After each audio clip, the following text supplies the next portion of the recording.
سلامونه او نیکې هیلې مې ومنئ. امید دی چې جوړ روغ وئ. بیا هم ښه راغلاست. دا ځل راځو د دغه دوهم سیکشن اخرني برخې ته چې جیس ډیټا ټایپونه دي. دا چې په جاواسکرپټ کې ډیټا ټایپونه څه شی دي او څو نوع دي، دا ډېر مهم بحث ده په دې سیکشن کې. په دې برخه کې موږ په جاواسکرپټ کې 8 نوع ډیټا ټایپونه لرو. ډیټا ټایپونه د ډیټا ډول ده، د ډیټا نوعیت ده. مثلا یو ډیټا کولی شي چې ټیکس واوسي، یو ډیټا کولی شي نمبر یا بیگ انټیجر او یا هم بولین چې ټرو فالس والیوګانې دي، یا ابجکټ یا انډیفایند او یا هم نل یا سمبول. دا په جاواسکرپټ کې د ډیټا ټایپونه دي. نو موږ په جاواسکرپټ کې دغه 8 نوع ډیټا ټایپونه لرو چې انشاءالله یو به تشریح کوو او په دې به ځان پوه کړو چې دا ډیټا ټایپونه په کومو مواردو کې موږ استعمالولی شو او څه نوع ډیټا ټایپونه دي. سټرینګ چې دلته ویلي هم دي چې دا یو ټیکس ده. دلته داسې یو شارپ ډسکرپشن هر یو ته ورکړی ده. سټرینګ ټیکس ده. تاسو که غواړئ چې یو ټیکس ولیکئ، هغه به په ډبل یا سنګل کوټیشن کې لیکئ او دا چې دا ټیکس ده. که تاسو غواړئ چې لمبر ولیکئ، لمبر هم دا هم یو ډیټا ټایپ ده چې تاسو یو مستقیم وریبل ته والیو اساین کوئ او هغې ته لمبر ولیکئ. مثلا 12 شول یا 12.10 شول، دا لمبرې دي. دا هم یو ډیټا ټایپ ده. بل بیگ انټي ده. بیگ انټي چې ده دا هم نمبر دی. دا د لارج انټیجر یا د صحیح اعدادو نمایندګي کوي. مثلا موږ په ریاضي کې 2 نوع لمبر لرو چې یو اشاریې دي او یو غیر اشاریې دي. تاسو که غواړئ چې داسې یو لمبر ولیکئ چې هغه د اشاریې ونه لري، نو دا تاسې په بیگ انټي کې هم لیکلی شئ. دا هم یو ډیټا ټایپ ده. او بل بولین ده. بولین چې دغه د ټرو او فالس ډیټا ټایپونو نمایندګي کوي. دا 2 والیوګانې اخلي، یا ټرو یا فالس. او ابجکټ چې دغه د کیو والیو ډیټا ده. مثلا تاسو یو ابجکټ جوړوئ چې په هغې کې نیم او د نیم والیو وي. د مثال په ډول تاسو نیم لیکئ، نیم په خپله کی ده، او والیو چې ده هغه عمر لیکئ. یا تاسو ایج لیکئ، ایج چې ده په خپله هغه کی ده، او کله چې هغې ته یو والیو ورکوئ هغه یې والیو کیږي. نو ابجکټ هم یو ډیټا ټایپ ده. او بل چې ده انډیفایند ده. انډیفایند کله چې یو وریبل تاسې جوړ کړئ او هغه اساین نه کړئ، یو والیو ته اساین نه کړئ، دا خپله انډیفایند راځي. او بل نل ده. نل هغه ابجکټ ده چې هغه هم والیو نه لري. داسې یو ابجکټ ده چې هغه والیو نه لري. او بل چې د سمبول، د سمبول یو پرایمیټیو ډیټا ټایپ ده چې دا یو یونیک والیو اخلي. نو په دې اساس باندې دغه 8 ډیټا ټایپونه چې دي په جاواسکرپټ کې کار کیږي. دلته مثالونه هم ورکړي دي. د سټرینګ چې ده هغه مثلا موږ که غواړو چې یو سټرینګ جوړ کړو، دلته یو وریبل ډیکلیر کړی ده او کالر مساوي په یلو. دغه چې ده دا سټرینګ ده. او په دې ځای کې یو نوم لیکلی ده چې دا هم سټرینګ ده. او که غواړو چې لمبر ولیکو، لمبر مثلا دلته موږ لیټ لینت مساوي په 14 کړی ده چې دا لمبر دی. او دلته بیا ویت راځي 9.5. نو دا د لمبرونو ټایپ ده.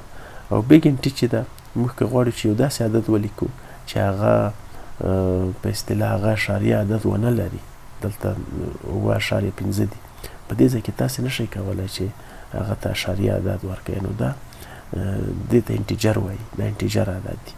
بولین چې دغه ټرو فالس والیوګانې دي. مثلا دلته موږ ایکس ډیفاین کړی ده او دا مساوي په ټرو ده، او بل ځای کې واي ډیفاین کړی ده مساوي فالس ده. بل ابجکټ ده. ابجکټ مثلا دلته کانسټ مو پرسن، فرست نیم او لاست نیم. دا فرست نیم چې ده دا کی ده، او دغه چې ده دا والیو ده. او په دې ځای کې لاست نیم چې ده کی ده او ډو دا والیو ده. دا ابجکټونه دي. او په دې ځای کې راځو انډیفایند ده. انډیفایند چې ده هغه داسې یو ډیټا ټایپ ده چې موږ کله وریبل ډیکلیر کړی خو یو والیو ته اساین کړی نه ده. هغه مساوي په یو والیو نه ده. که موږ مساوي په یو والیو کې جاواسکرپټ اتومات پوهېږي چې دا کوم ټایپ ده. سټرینګ ده، نمبر دی، انټیجر ده یا بولین ده. نو دلته موږ والیو ته نه ده اساین کړی، نو د دې ټایپ چې ده هغه انډیفایند ده. او بیا نل ده. نل موږ کولی شو چې یو وریبل ډیکلیر کوو مساوي په نل کو. نل په خپله یو ډیټا ټایپ ده، خو دلته د وریبل والیو چې ده هغه مساوي په نل ده، یعنې خالی ده. دا هم یو ټایپ ده. او بل سمبول ده. سمبول هم یو ډیټا ټایپ ده چې د دې والیو نه چینج کیږي، غیر قابل تغییر ده. په دغه مثالو کې تاسو وګورئ، دلته ټایپ اپ یو اپریټر ده چې دغه تاسو ته ښایي چې د دې ټایپ څه شی ده. مثلا دلته لیکلي دي چې ټایپ اپ بیا دلته string راغلی ده بیا type up دلته چې انډوی لیکلی ده دلته string راغلی ده چې دې type string ده او که دلته موږ ورته ولیکو چې concatenate کو ورته ولیکو چې type up مثلا type of دلته زه یو عدد ورته ولیکم 12 نو دلته به راشي نمبر زه دلته یو سپیس ورکوم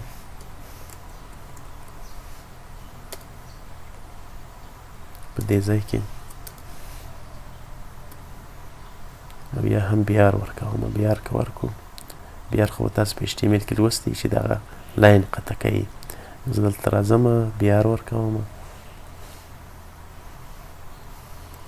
نو دلته ټایپ اف د موږ د 12 یې وښوده چې 12 ده چې دې نمبر دي په دې ځای کې رن کوو دلته نمبر دي نو دلته موږ ټایپ اف ورته ولیکو 12 هم ورته ولیکو نمبر راغی په دې اساس باندې تاسو کولی شئ چې دغه ټایپونه یې مشخص کړئ او دلته یې وګورئ چې دا کوم نوع ټایپ ده نو دلته بیا هم ویل چې د ټایپ اف اپریټر په ذریعه تاسو کولی شئ د جاواسکرپټ ټایپونه مشخص کړئ او هغه وښایئ چې دا کوم ټایپونه دي دلته بیا هم مثالونه ورکړي دي تاسو وغواړئ چې دغه ټایپ اف 0 دلته ریټرن تاسو د نمبر کې چې دا نمبر دی نو دغه ټایپ اف اپریټر چې دغه ټایپ دی یوه ډیټا درته ښایي راځو جاواسکرپټ سټرینګ ته سټرینګ هم مخکې موږ ولوستل چې سټرینګ ټیکس دی دلته که تاسې راشئ دغه رن که موږ که سټرینګ جوړوو نو هغه به یا په سنګل کوټیشن کې او یا هم په ډبل کوټیشن کې لیکو او دلته یې نومونه ورکړي دي مستقیم او دلته یې رن کړي دي په دې ځای کې راغلي دي دغه سټرینګ ده نو په جاواسکرپټ کې سټرینګ چې ده هغه ټیکس ده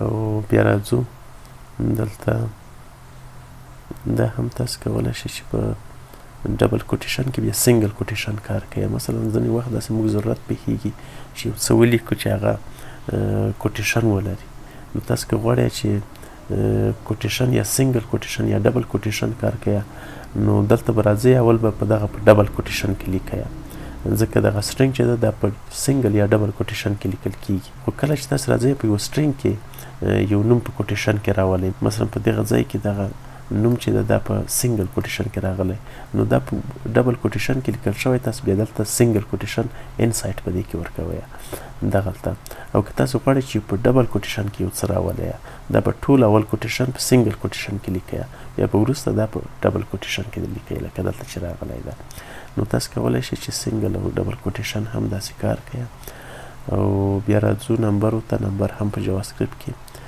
تاسو کولی شئ چې نمبر کار کوي دلته موږ ډیسیمل ده دغه نمبر اشاریې نمبرې دي تاسو کولی شئ دا په جاواسکرپټ کې ولیکئ او په دې ځای کې یې لیکلي دي دلته یې پرنټ کړي دي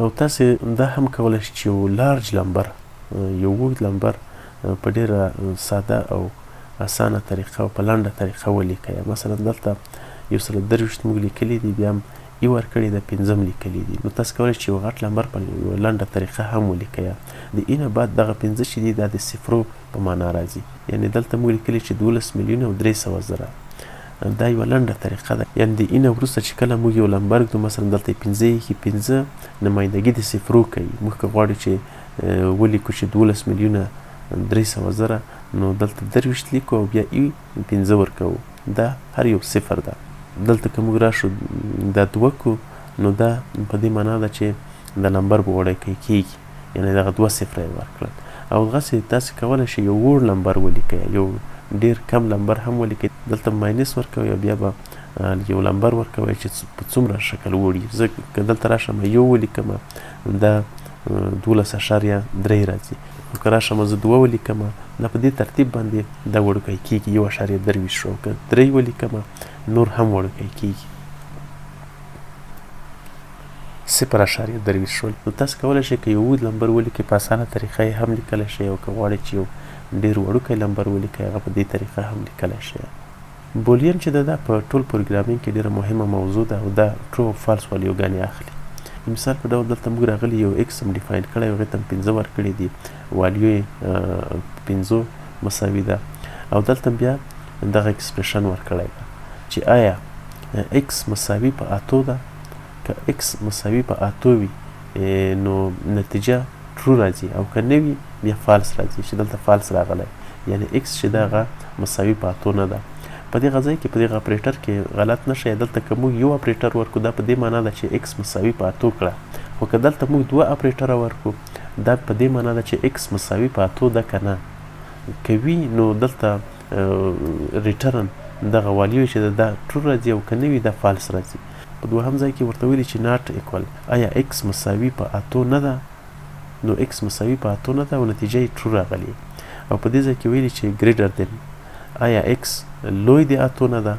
نو x د 8 نه لوی نه ده، دلته نتیجه یې چې دغه فالس راغلي. او دلته ویلي چې آیا x وړوکی د 8 نه ده؟ او بالکل x وړوکی د 8 نه ده او نتیجه یې ټرو راغلې ده. نو په دې اساس باندې تاسو کولی شئ چې دا بولین ایکسپریشن چې دی دا په مختلفو ځایو کې تاسو استعمالولی شئ، او دا ډېر مهم استعمال لري، ډېر مهم یوزیج لري. تاسو کولی شئ چې د مختلفو ځایو کې استعمال کړئ. دلته زه راځم دغه مثال به پراکټیکل هم کار کوم چې تاسو ته لا ښه واضح شي. مثلا دلته راغلی دي دغه x یې ډیفاین کړی ده او دې ته یې 15 مساوي کړي دي، او په دې ځای کې ورته ویلي چې آیا x مساوي په 8 ده؟ نو که x مساوي په 8 وي نتیجه یې ټرو راځي او که نه وي فالس راځي. نو دلته موږ ورته ویل چې آیا x مساوي په 8 نه ده؟ دلته x مساوي په 8 نه ده ځکه x چې ده 15 ده او په 8 باندې مساوي نه ده، نو نتیجه یې ټرو راځي. اوس که دا موږ رن کړو دلته نتیجه ټرو راغلي. او بل دلته یې ویلي چې x ګریټر دین 8 ده، آیا x لوی د 8 نه ده؟ نه، x د 8 نه لوی نه ده. دلته که موږ رن کړو نتیجه یې فالس راځي په دې شکل. او دلته بل اپریټر ده چې x وړوکی د 8 نه ده، موږ چې وو x وړوکی د 8 نه ده او دا که موږ رن کړو نتیجه یې ټرو راځي. نو په دې اساس باندې تاسو کولی شئ چې بولین ډیټا ټایپ کار او بولین ډیټا ټایپ چې دا هغه هم ډېر مهم ټایپ د ډیټا ده او دا په مختلفو طریقو کې تاسو کارولی شئ، مختلفو ځایو کې کاریږي. بل ډیټا ټایپ چې دا هغه انډیفاینډ ده. تاسو که یو والیو ډیکلیر کړئ او هغو ته قیمت ورنه کړئ، د دې والیو ټایپ چې دا هغه انډیفاینډ راځي. مثلا په دغه ځای کې موږ لیټ کار نیم ډیفاین کړی ده خو والیو نه ده ورکړې. دلته موږ ټایپ د ډیټا چې ورته ښودلی ده چې د دې ډیټا ټایپ څه شی ده، دلته موږ اساین کړی نه ده یو والیو ته چې دا سټرینګ ده، نمبر ده، بولین ده، څه شی ده. نو دلته موږ ته ویلي چې دا انډیفاینډ ده. مثلا که زه راشم دې ته یو والیو ورکړم او د دې ټایپ مشخص کیږي، مثلا دلته زه والیو ورکړم چې د کار نیم چې دغه ټیوټا ده، ټیوټا. اوس دلته ټایپ بدلیږي او د انډیفاینډ په ځای سټرینګ راځي، ځکه دلته موږ یو سټرینګ ورته ډیفاین کړو چې دا کار نیم چې دغه ټیوټا ده. او که دلته موږ یو نمبر ورته ولیکو چې 12 یا 14 دا نو بیا ټایپ یې د دې په نمبر راځي، خو اوس په سټرینګ راځي. که دا موږ رن کړو دلته به راته ولیکي چې دا سټرینګ ده. نو په دې اساس باندې تاسو کولی شئ چې یو ډیټا ټایپ کله چې مشخص یو والیو ته نه یې هغه په خپله والیو چې د هغه انډیفاینډ راځي. انډیفاینډ هم یو ټایپ د والیو ده. انټي والیو چې ده دا په دې معنا نه ده چې دا انډیفاینډ ده، یعنې ځینې وخت تاسو کولی شئ کار نیم ولیکئ او هغې ته دلته مشخص کړئ چې دا سټرینګ ده، یعنې کله چې موږ ډبل کوټیشن یا سنګل کوټیشن ولیکو دا په دې معنا ده چې دا سټرینګ ده. نو دلته موږ د دغه کار ټایپ چې کتلی ده دلته لیکلي دا سټرینګ ده، دا په انډیفاینډ یا نل والیو نه ده. او په اخر کې دا اکسرسایز ده چې تاسو کولی شئ چې دا خپل انسر ورته سبمیټ کړئ. نو که څه پوښتنه درته خلق شوي انشاءالله کولی شئ بیا په کمنټ کې وکړئ. مننه.